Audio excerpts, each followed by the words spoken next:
Good afternoon. Welcome to the Town of Ayer Executive By Board meeting for Thursday, January 21st, 2021 at 2 p.m. This is an open session, remote 2 participation. p.m., Robert, 2 p.m. 2 p.m. Thank you. At 2 You're p.m. welcome. Open session, remote participation meeting. Due to the ongoing COVID-19 pandemic, Governor Baker issued an emergency order temporarily suspending certain provisions of the open meeting law. Public bodies otherwise governed by the open meeting law are temporarily relieved from the requirement that meetings be held in public places, open and physically accessible to the public, so long as measures are taken to ensure public access to the body's deliberations through adequate alternative means. This meeting will be broadcast live on Channel 8 and on Zoom. The public may participate remotely by following the call-in information on the bottom of the live broadcast screen.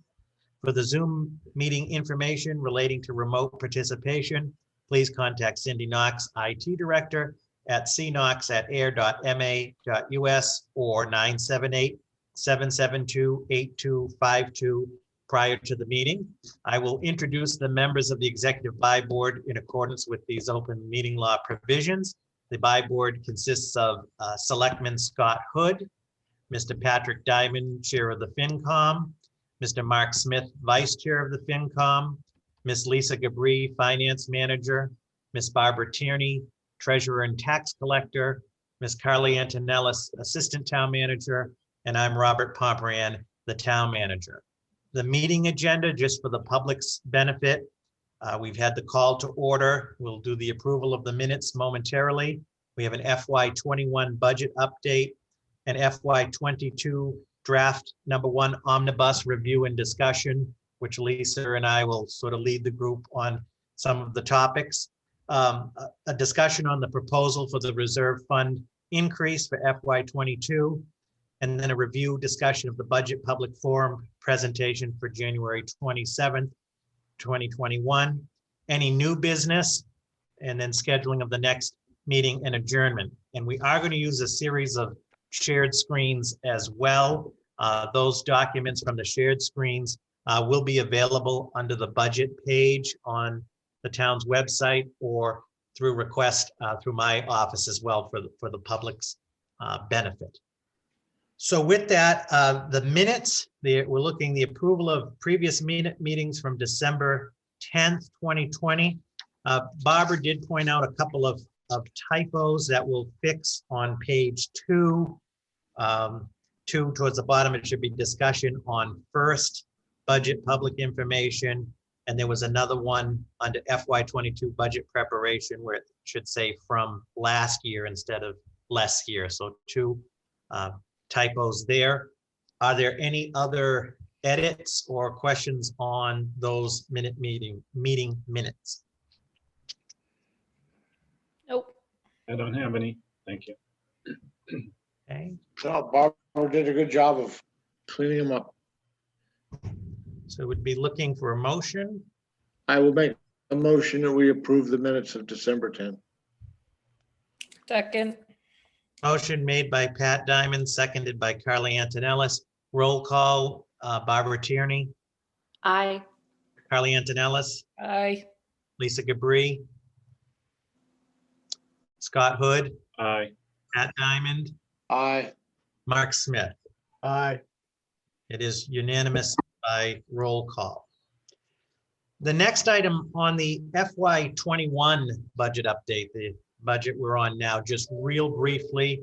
The good news is things on the FY21 budget remain largely status quo in terms of revenues, status quo in terms of spending. Everything remains pretty much on target, which is good.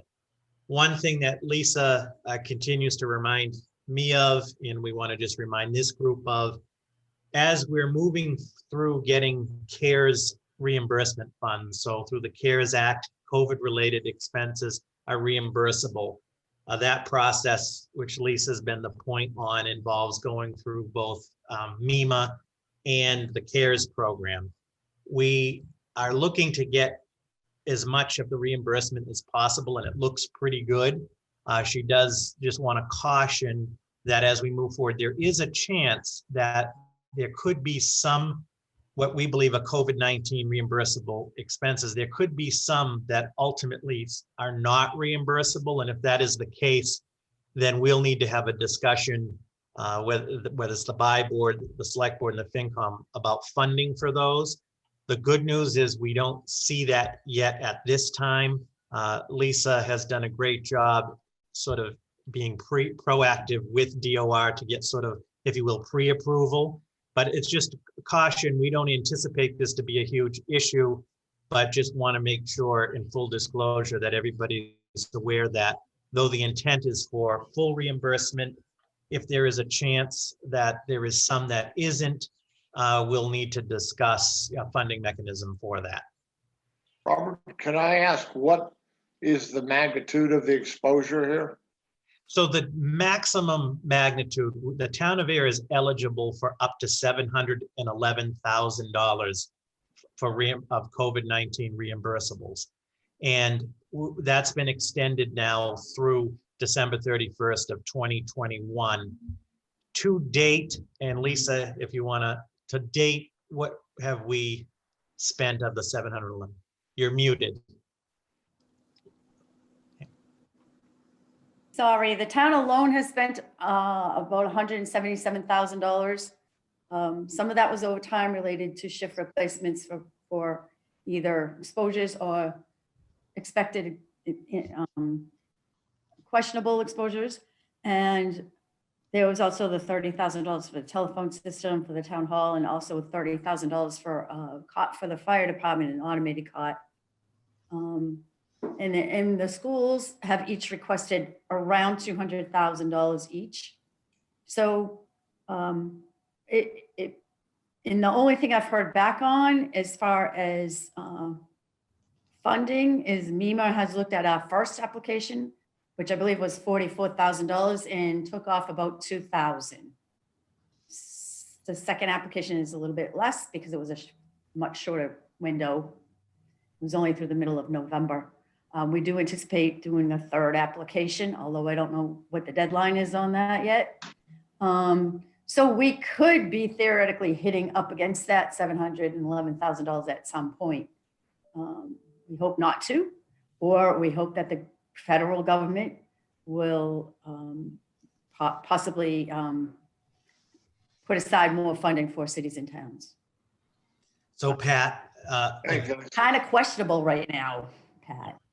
I think that a lot of it is going to be refunded as far as it's specific to, MEMA will only cover really first responders related to an incident like overtime for replacing shifts or PPE for first responders. That's all MEMA will cover. CARES Act, however, is way more generous. It covers remote access so that we can have meetings like this. We can work from home if needed.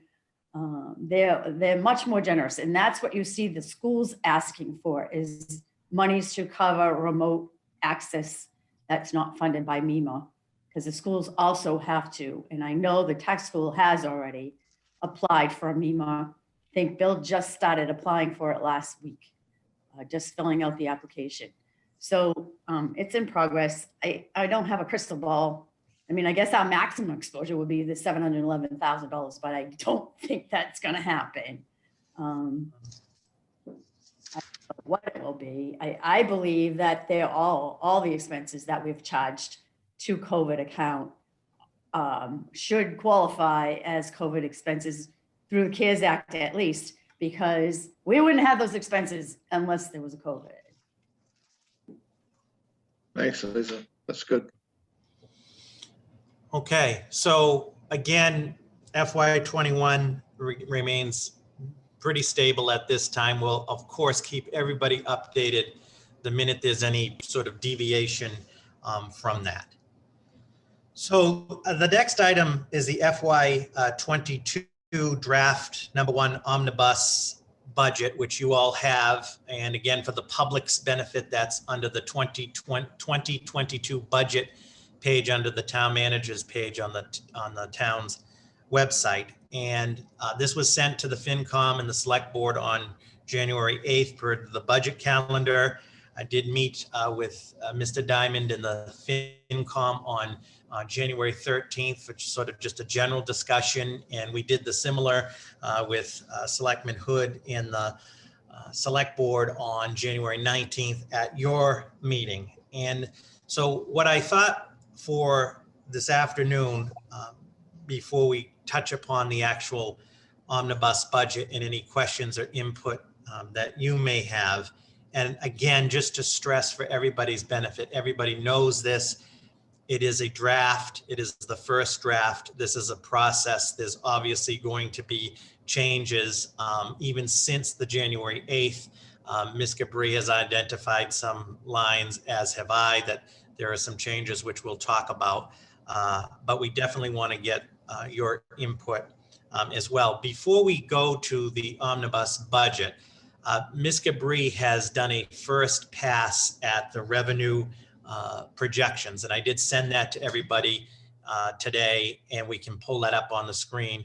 And just want to stress it's a first pass.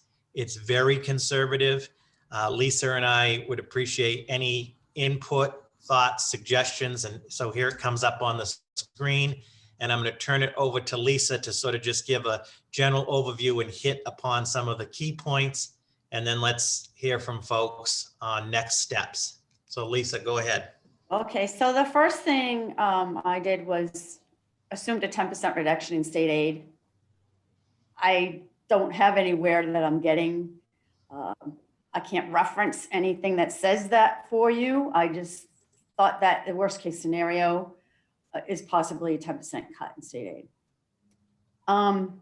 The second thing you'll notice that I used a 10-year past, less than 10-year past average, even less than 5-year past average for new growth.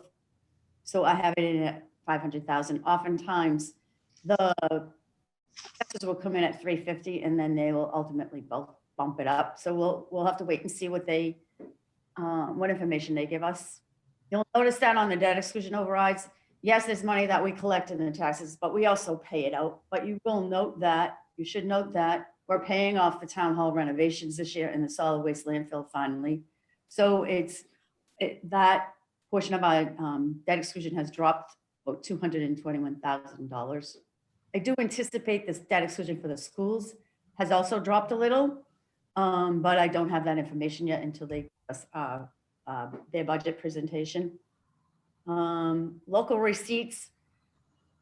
I was very conservative with local receipts, down to asking Carly about, items that were $300. But the biggest thing is that cannabis excise tax, which we received $288,000 this year for the first 2 quarters of this year. I've only used $300,000 for the entire next year. I think this is extremely conservative. As far as the town of Shirley's region dispatch agreement, I know there's one in the works. I used what would be FY21's contracted amount, and there is an escalation in that. So of about 20 to 30,000, right, Robert? Correct. Yeah. Okay, so, and I haven't seen the details on that, but I'm hopeful that the select board in Shirley and the select board in Ayer can sign that agreement sooner than later. What else do I have? I did assume that in our local receipts, I did assume that the 75% reduction that the select board voted for certain licenses and permits under their department will still be in place in FY22. Although the state has not certified our free cash yet, our DOR rep Bobby Joe is estimating that she will have it certified by the end of January. But I know in fact that it's going to be at least $1 million because the budget to actuals in the expenditures alone, not even considering the revenues that we didn't anticipate, we had favorable variances of almost $1 million just in the expenses. It doesn't count the favorable variances in revenues, which we also had. So I believe this is a very conservative budget.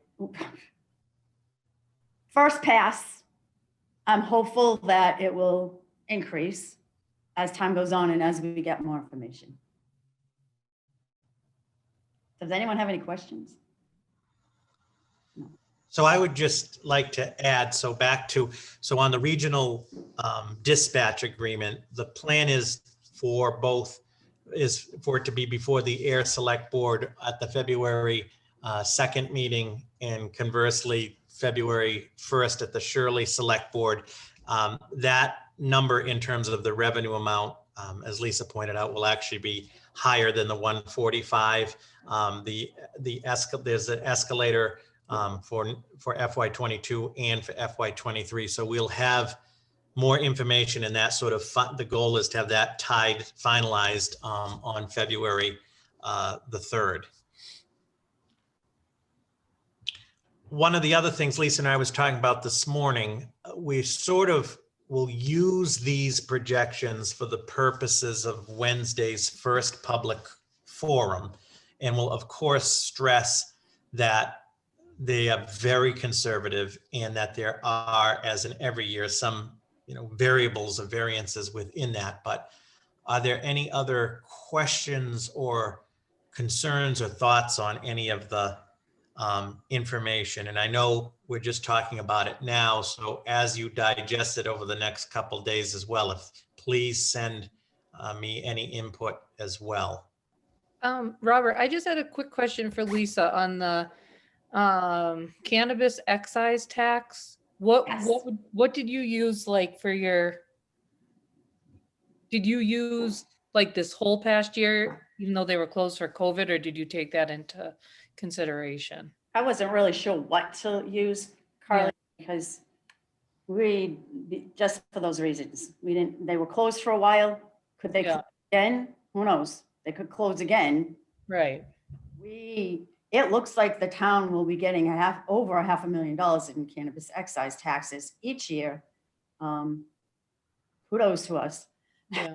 And, but I don't have a crystal ball. I don't know what's going to happen. Yeah, and then I just wanted to point out, and it's very conceptual at this point, but the state has now allowed new licenses whereby if you have a cultivation facility, you can basically deliver it anywhere and bypass the retail stage, which will affect some of the license or the retail sales that we do see. It's very early on in that process, and there's going to be a lawsuit, and it's a mess, but just it could affect eventually our receipts on that. So just for everyone. So all the more reason to keep it I agree. conservative, I think. Yep. Yeah. Thank you. Yeah, Lisa, this is Scott. I think it's a good approach given where we're at. Carly, thanks for the question around the cannabis. That definitely seems to be a variable going forward. So I think the conservative estimate is worthwhile. Okay.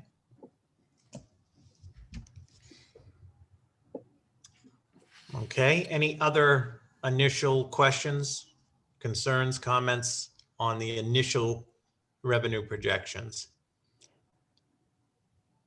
Okay, so what we'll do then, again, as folks look it over and review it, if there are any questions or so forth, please let Lisa or I know, and we will be using a version of this for Wednesday with, of course, the disclaimer that it's sort of the initial projections and are on the very conservative side, and we can touch upon that. Okay, next, and Cindy, if you could pull up the omnibus budget, please, on the shared screen. So as mentioned, this is the first draft of the budget, and it largely represents, if you will, the level services budget as requested or as submitted by departments, and obviously subject to review and revision as we move forward. Here it comes. As I've mentioned to everybody, and just for public disclosure, the budget does not, this omnibus version budget does not include the following. It does not include any costs associated with the police and dispatch contract, which expires on June 30th. The negotiations are underway on that. There are two non-union contracts, the treasurer tax collector and the DPW superintendent contract, that also expire on June 30th.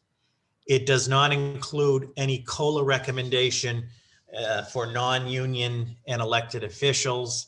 And we generally have a presentation and discussion on that in February. Additionally, on it, as I pointed out, if you look at under the regional dispatch, when that was submitted, there's about $200,000 that has to be netted in that. So it's about $200,000 that's going to be coming out of that. And that's because the state 911 grant funds it. When it was submitted, this budget was submitted by the police department. It included, if you will, that 200,000, but we're going to get that from a grant. So that's a positive decrease, if you will. And then Lisa has also identified in the police budget overall, approximately about another $50,000 in that budget that could be adjusted downward and not impact services. Additionally, as we're going through the lines, Lisa and I, there are some other areas where there can be, if you will, some further scrubbing. For example, the town council budget last year was $100,000. I requested 90,000. Since that request, a reduction about 10,000. The way it's trending, and especially with COVID-19 trending, there's, for example, some room there for that to come down.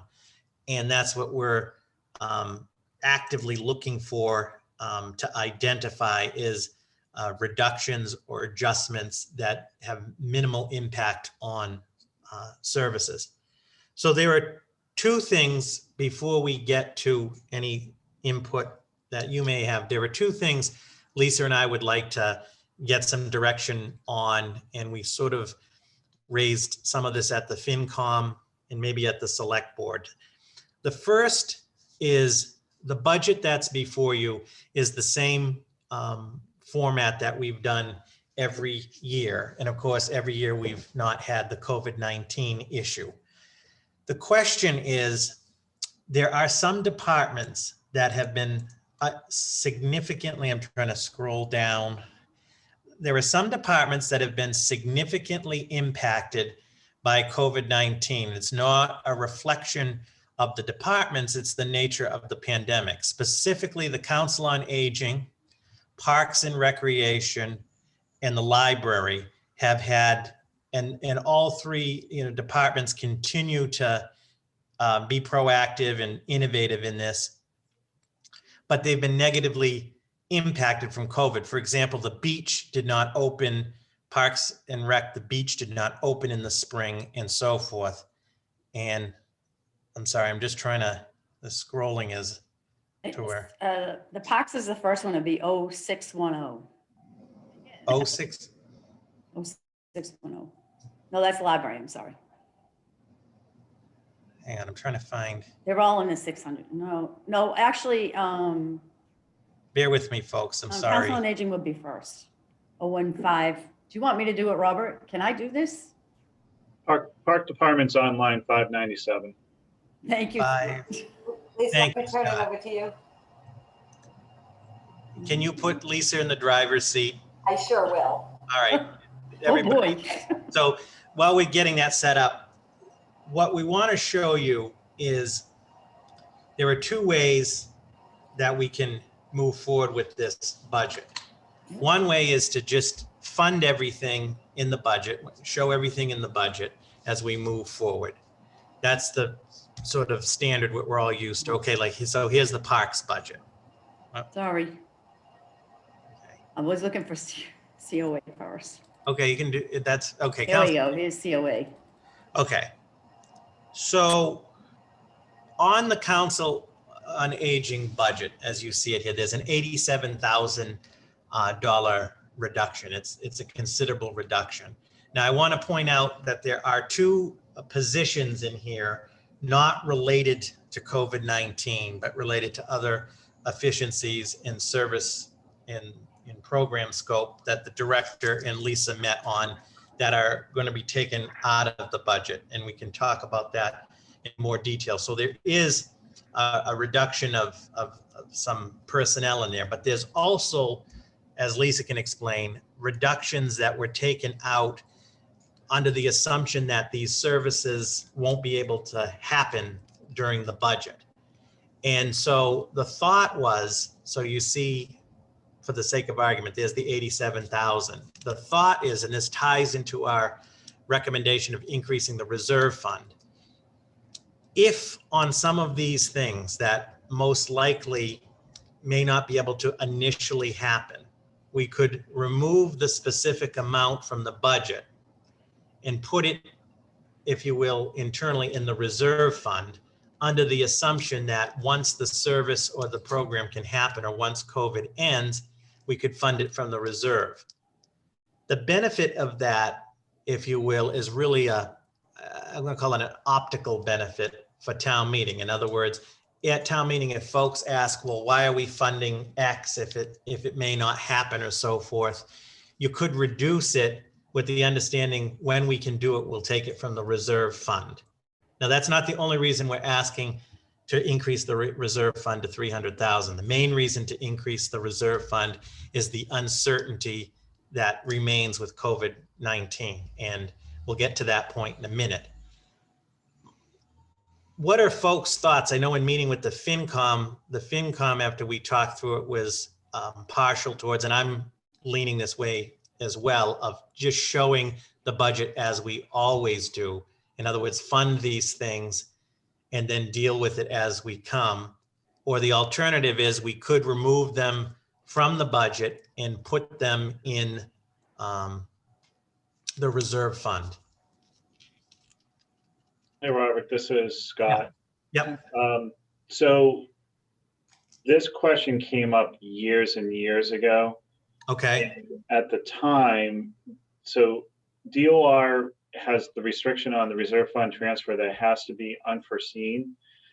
And there can be a view where if you reduce a budget, improve it through town meeting, and try to fund it through the reserve fund transfer, that you've created that shortfall. One example is the ZBA budget from years ago when that got zeroed out at town meeting. And then a few years before that was another situation where one of the budgets was looking to be reduced just to kind of get things to a certain level on the expense side. And the initial thought was, well, we can just go with reserve fund transfer if we do need that.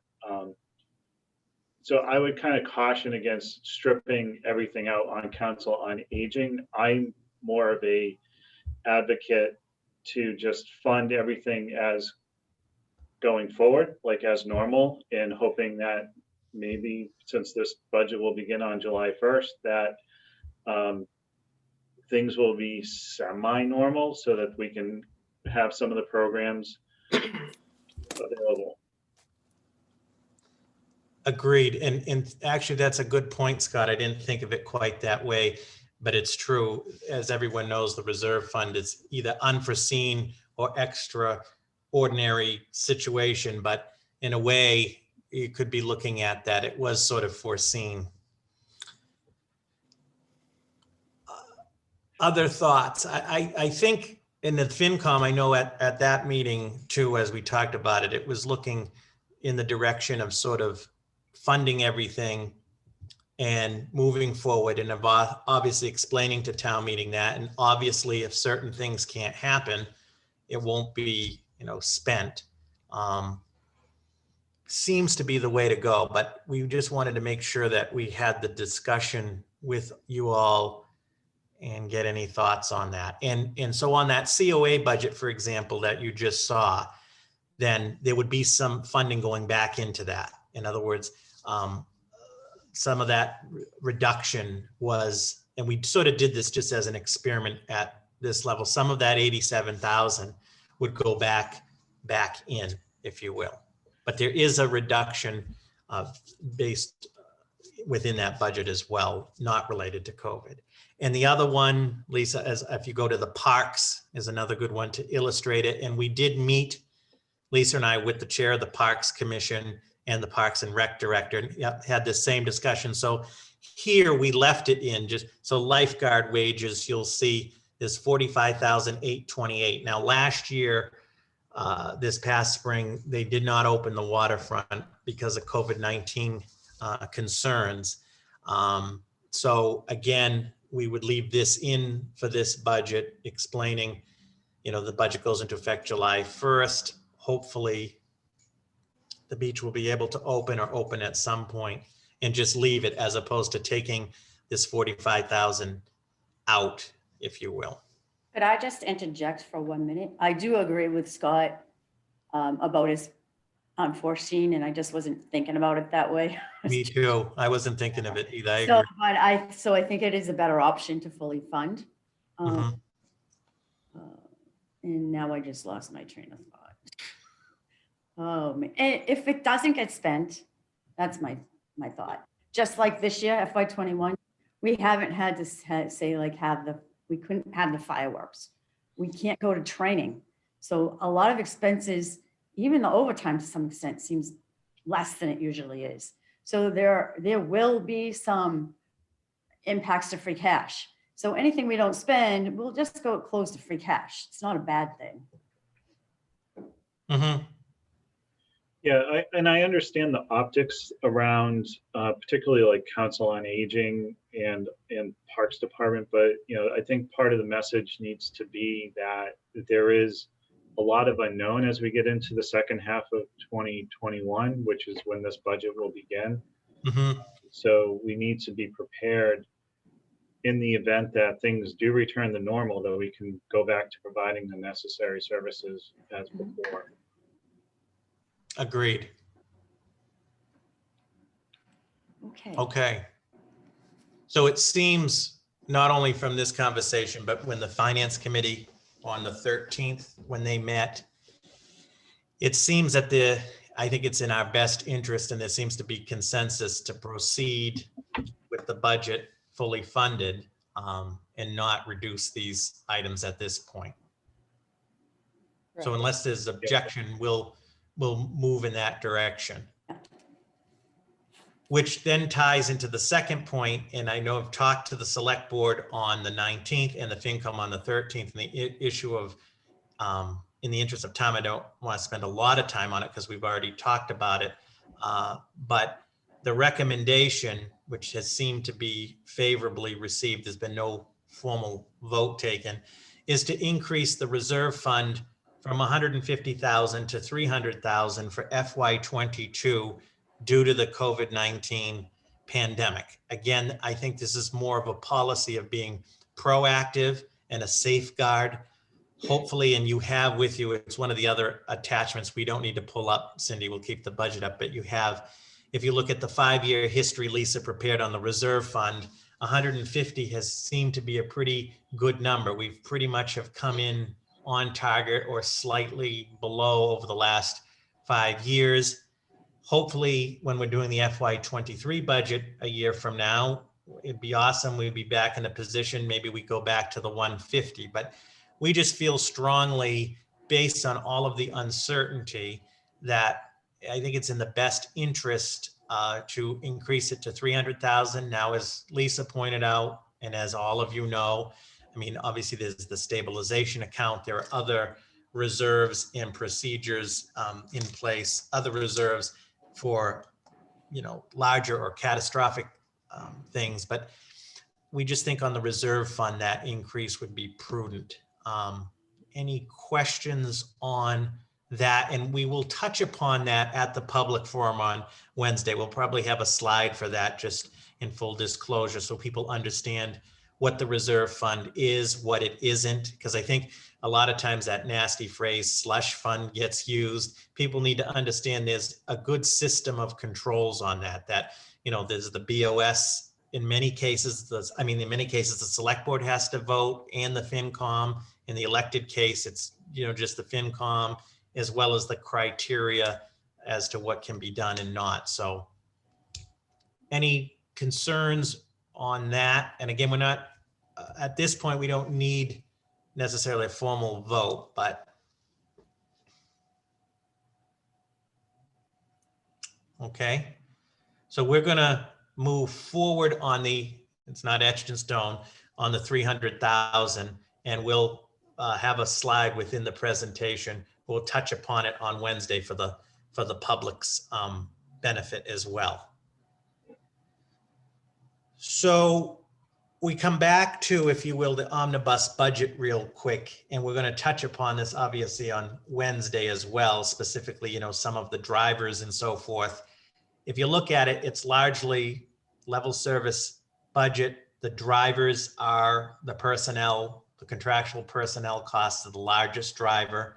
As I mentioned, 200,000 be coming out from the regional dispatch, and probably another 50,000. There's another 50,000 that has been identified in police and some of the other lines.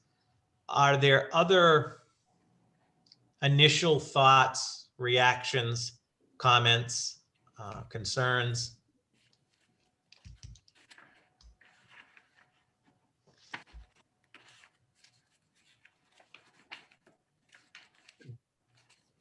I don't have any other concerns. I had emailed you my questions, and I think your response cleared everything up.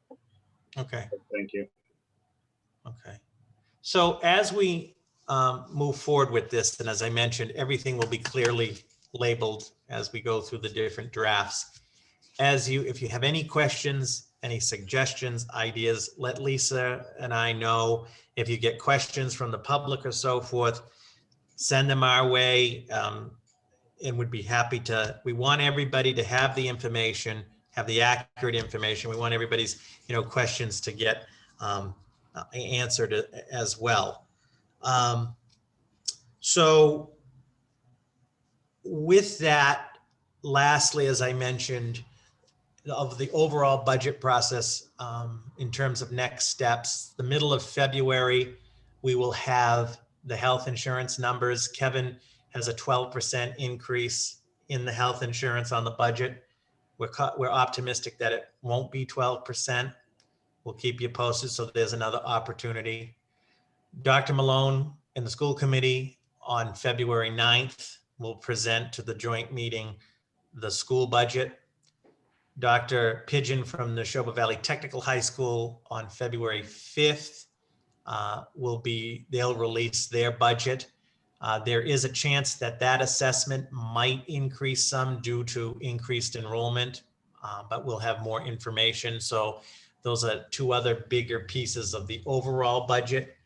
We're also hopeful on February 9th that the ASRSD will be able to share some information, as Lisa mentioned, on their planned reimbursement and so forth. So in terms of Wednesday night, and if Cindy, you could pull up the last PowerPoint. And for the purposes of this, we're largely, what we're looking for input from the buy board is sort of concepts in the presentation on Wednesday. I'm going to sort of pull up what we did last year. We're in the process of obviously updating all of the numbers. And I apologize that I don't have that this afternoon, the new numbers, but this was what we did last year. So what, did I screw it up? Hang on. What are you seeing? I see the cover page and then the next slide. Okay, hang on, it's the wrong screen.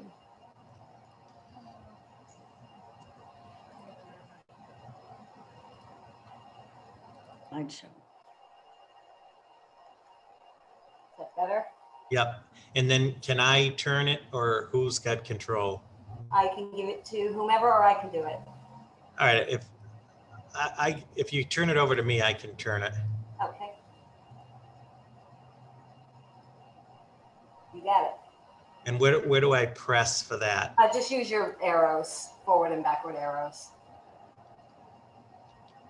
Oh. Not moving. I'm sorry. Try just clicking on it. Anywhere. There you go. Okay. So, Robert, just 1 minute, down in your lower left-hand corner, do you see the arrows? That's what you're gonna use. got it. Okay. So what we've done every year, and I welcome any input on the first one, is because it's public information, is we've sort of done an overview on the budget process. So this would be updated with the appropriate dates, but sort of an overview of the overall process.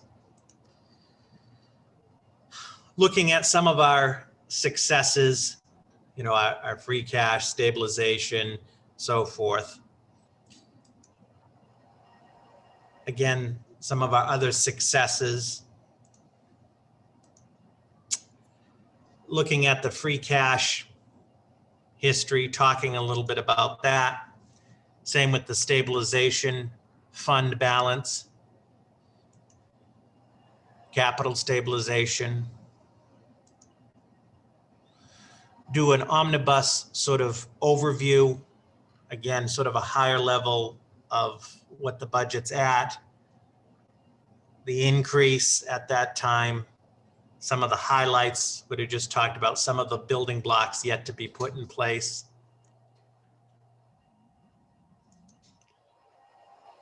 The budget drivers, these were the drivers from last year, of course, drivers this year, some of the contractual personnel increases, putting in sort of the major drivers in the budget. Again, these were last year's. Wage and expense analysis.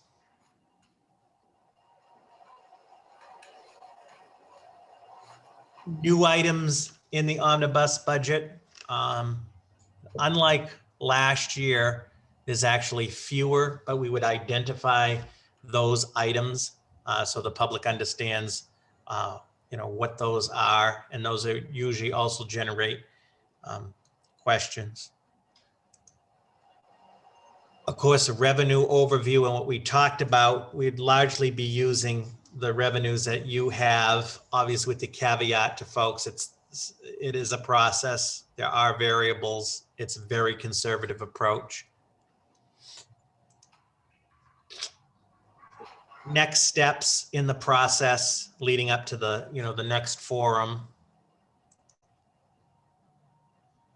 And then directing the public to the information, and then we envision, like we did last year, about 15-minute presentation, open it up to select board and FinCom members for any questions, comments, and then after the select board and the FinCom, opening it up to the public. And I've made attendance mandatory for all department heads, so all departments will be there to answer any questions. And I think it won't be a huge challenge, but obviously this is all going to be done on Zoom. It would be great if we could do it in person, but hopefully that'll be in 2022. We should have good attendance. When the select board did the police forum in October, we were able to facilitate that Zoom meeting with about 80 people on it. So You're expecting 80 people for What? this? You're expecting 80 people? I'm expecting 200. A couple people have already asked.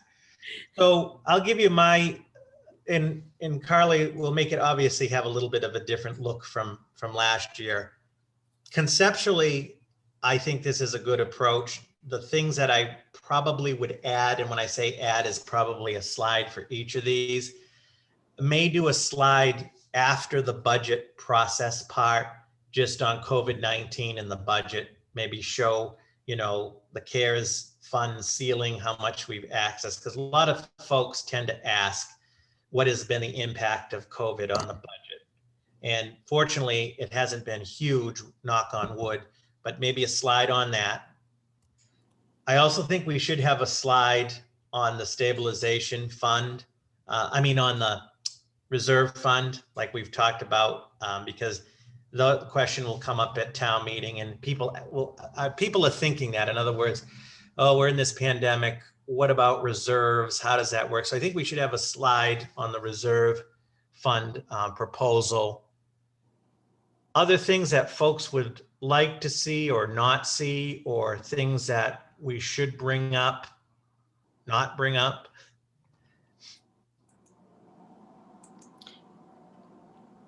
Robert, We- I think that the presentation for sure has been, we've been really fine tuning it over the past 3 or 4 years. I think we have a lot of good content in there. Mhm. Obviously open to suggestions, but we don't want to overdo it. But I think we've got a lot of good info. Yeah, I think I like it how it is as well. Obviously, what's driving the budget and things are going to be updated to more reflect this year, but I like it. I agree with Carly. I like familiarity. And so there's consistent from year to year on what you're presenting. If I want to look, I can go back to last year's and say, oh, what did they say last year? What do we look like this year? But then you have to, yes, yeah, I agree that you have to add slides to update your significant events or, changes in processes, et cetera, et cetera. So I like the format. I like the way it flows. It answers a lot of the questions. So. okay. We will, oh, go ahead, Scott. I think I just concur with everyone else. I think the presentation is high level enough without getting down into the weeds that it gives a good overview of the budget. And then, I'm sure we'll get quite a few or a handful of questions around certain budget line items from our groupies on the budget. Mhm. Great. So what we're going to do then, we always want, I agree with everything that folks have said, and this is helpful. This is why we have this buy board. And like Mark Smith was saying, there's value to having, and we put a lot of work in this, all of you, over the last few years to get to this point last year. It has been refined. Having a sort of a consistent format and theme, which of course, a couple of additional slides, and we always add a couple of, give it a new flair, if you will. That's usually Carly's department, but I would like to get this to you all, obviously before Wednesday, to just take a look at it, because I value editorial eyes. So if you'd be willing, I mean, today, like I said, we're in the process of getting all of the numbers and everything together. The beginning of next week, zap it out to you all, give it a quick look. Any, we always miss something, or sort of little editorial review, and then we'll proceed on Wednesday. And the other thing for Wednesday, this will be the primary shared screen, but we'll also have the omnibus budget in case we need to call that up, and some of the other documents. And we'll make sure we keep pushing to the public, especially where we're remote. Go to that 2022 budget page, and everything is there as we update it. So related to this, just so folks know, also the select board opened the town meeting warrant on Tuesday at their meeting on the 19th.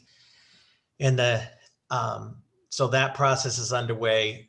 I'm going to ask, and Lisa brought this up the other day, I'm going to ask all departments sooner than later about not just warrant articles in terms of the organization of the warrant, but any departments that might have raise and appropriate articles, because we've talked about this too. Those raise and appropriate articles drive, if you will, the costs when we do the tax rate in the fall. And I'd like to have a sense of which ones are out there. Do they all have to be done? What have you? So I think that'll be a topic for our next meeting. So we're aware that the omnibus is the biggest piece, if you will, overall. We still have the 2 school assessments, which are also equally large, but then there's those articles. And everybody, the capital recommendations are also on the website. I think the capital planning committee did a very good job in that, and was able to whittle down a lot of the initial requests, deferring some of the vehicles and so forth. But if we have to look there as well as we move forward. Anything else for Wednesday or any other suggestions on the presentation? Okay. Okay. So in terms of next steps for this, our goal is before Wednesday to have a draft out to you. So we can offer any input on that would be most appreciated. Any new business, just to remind the committee, which we sort of have standing on the table, if you will, we talked about, and Selectman Hood mentioned this at the select board meeting on the 19th. We've talked about some future projects. One is a UDAG policy governing the use of UDAG funds. So that's still, if you will, on the table. We talked also about a real estate or real property acquisition policy as well. If folks remember from the fall town meeting, the acquisition of land is a very unique and challenging thing for municipalities because you have to get into purchase and sales and so forth before town meeting and in funding. So that was another sort of policy a future potential policy we talked about. So we get the UDAG, that. Is there any other new business items or any pressing items that folks would like to either bring up today or bring up for a future meeting? I don't have anything. Thanks. Okay. I don't have any. Okay. And then in terms of scheduling a next meeting, we definitely, I feel, should obviously meet in February. Do folks want me to send out some dates and times? Do you want to set that up now? Thursday at 2 has seemed to be working, and we appreciate that for folks who are working to make that work. What are folks' thoughts on setting up a meeting? You I want was to do? just looking at the calendar because I think sometimes when we don't set Yeah. one, it kind of gets away from us. But Agreed. what about the 18th, February 18th at 2? Works for me. Seems So clear. that'd be Thursday. Everybody take a look. Thursday, February 18th at 2. Yeah. Timing wise, that would probably be good because we'd have a lot of these missing pieces to discuss by then. They will have fallen into place. Thursdays at 2 are real good for me. Okay. Yeah, I'm good for that. I'm good also. All right. Good point, Carly. I think it's better that we have it in the book to plan. So we'll plan for Thursday, February 18th at 2 p.m. Great. All right. Is there anything else for the BI board? We appreciate everybody's time and input. And if there isn't, we'd be looking for a motion to adjourn. I'll make a motion to adjourn the BI board at 2:53. A second, Motion made by Scott Hood, seconded by Pat Diamond. Roll call, Barbara Tierney, Aye. Pat Diamond, aye. Mark Smith, Aye. Scott Hood, Aye. Carly Antonellis, Aye. Lisa Gabri, Aye. and Robert Pomperian says aye. It's unanimous. We're adjourned. Thank you all.